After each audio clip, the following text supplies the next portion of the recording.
G'day guys, welcome back to another isolation edition of All Things Outdoors. Back down the local stream again for a quick paddle. It was about 2 weeks since I've last been out, which was Anzac Day, and between then and now the river's gone up about 7 or 8 feet and come down about 5, so we've had a bit of flooding here locally.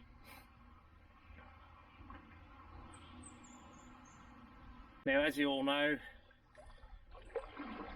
we're currently going through a pandemic, and there's talk around various states in Australia that they're going to start easing restrictions. Most states now, actually just about every state besides the one I live in, Victoria, is allowing fishing, boating, camping, those sorts of recreational activities. And a lot of people have been complaining that Victoria's becoming a totalitarian state, and they're doing it on purpose, not because of the pandemic. Well, I guess there's two schools of thought on that. I tend to think that even though I'm quite an avid outdoors type person, that I'm in favour of those restrictions, because we don't know where this is going to go. You know, why would you take such a risk with people's health and, you know, possible sickness that could end in their death just because you want to get back out in the water? That's just ridiculous in my eyes. So I kind of support the current position that the state government is taking in being cautious about easing restrictions. But the pandemic itself is most definitely causing some mental health problems in people being isolated, especially single people. I really feel for single people that live alone. You know, they're not getting a lot of contact with people, and their mental health's probably suffering. But not only that, you know, families, couples that might spend a lot of time cooped up together, tensions might get a bit frayed, and mental health suffers as a consequence. On another note, but still talking about mental health, my wife and I recently had a baby. He's about 5 weeks old now, and we seem to have dropped back into this cycle of guilt when we go out and do something for ourselves. We both do it. We're both guilty of guilting both ourselves and each other. And I know we've got to be easy on each other, especially at this time when doing activities that boost your mental health are few and far between.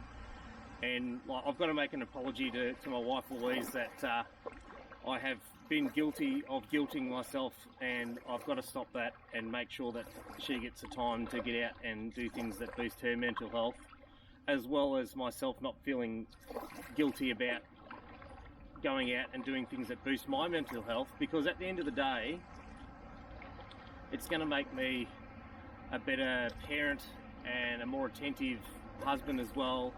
If I go out and do those things that help boost my mental health, then I'm far more capable of being present when I'm with my family. So even more at this time, people should be doing things that can help boost their mental health, as long as it's within the guidelines and the restrictions that the states have in place, which is what I'm attempting to do here today. I'm going to go down and have a look under the bridge now, do my weekly platypus check. Hope the little guy's alright. This flood would have flushed him out. Hopefully he's alright. Not that I've ever seen him before, but I'm going to find him one of these days.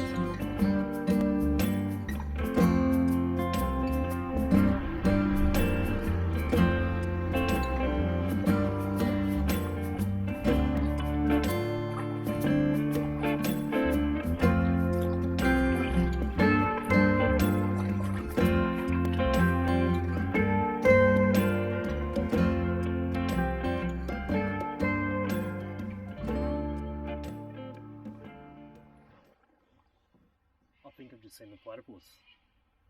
G'day. Oh, you can talk? Yeah, so what? Oh, there's no need to be like that. Anyway, what's your name, mate? Kevin. So a weird name for a platypus. I'm fictitious, so what does it matter? You're not fictitious, I'm looking at you right now. Look at me, I'm a mutant. Yes, well I know you're made out of a duck and a beaver and a river rat. Well, you can understand why I'm reclusive. Look mate, it's not my fault that God had an off day when he made you. Take a look in the mirror, mate. You know what? All this time I've been looking for you and I find you and you turn out to be a rude bastard. Well, you can see why I don't like people. Yeah, well I wish the flood would have taken you away anyway, mate. Have a good one.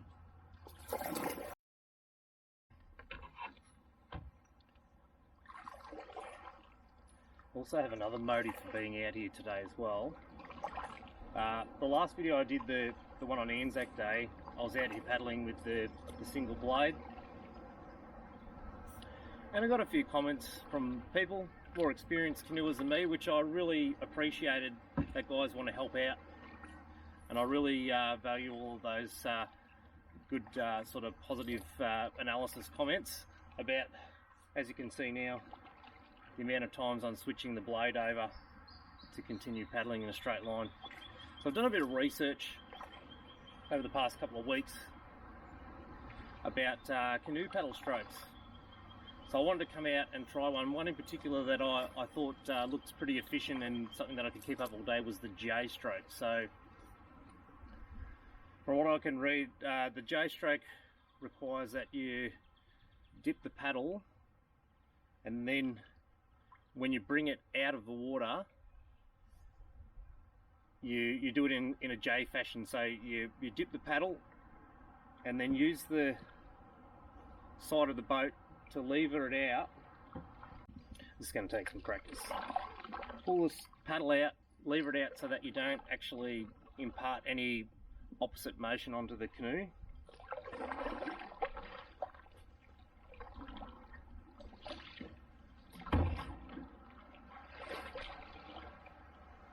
It's going to take some practice.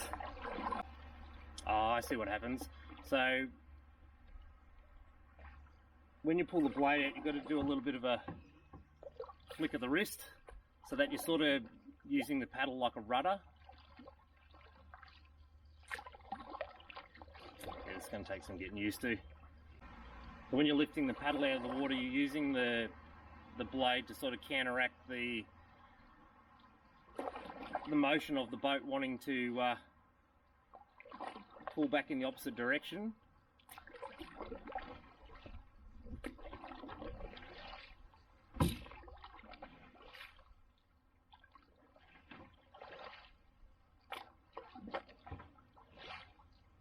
Okay.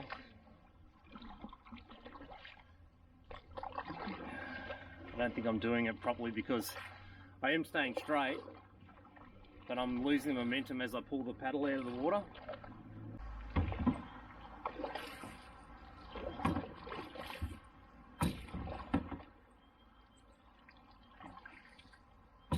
Righto, I'm getting it now.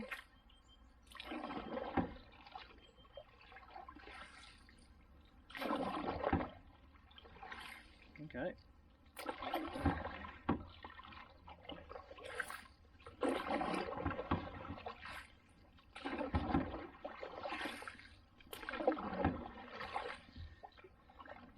So it seems you've got to roll your wrist as you go, levering the paddle out of the water with the gunnel. It's definitely putting some work on my right shoulder though.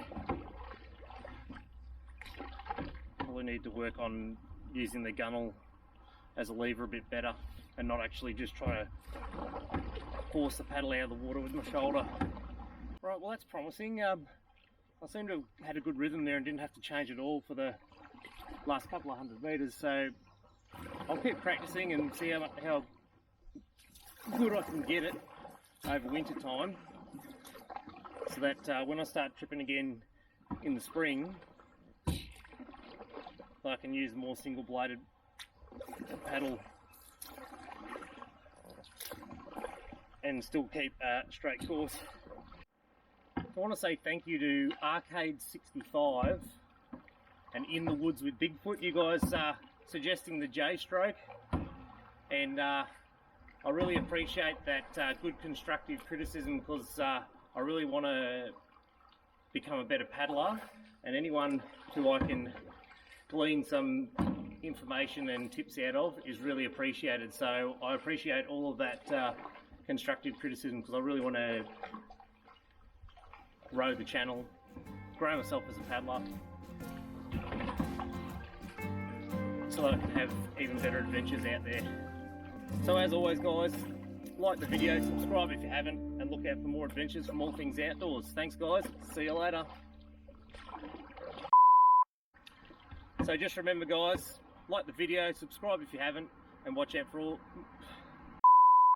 So as always guys, like the video, subscribe if you haven't, and look out for more... So as always guys, like the video, subscribe if you haven't, and look out for more adventures from all things outdoors.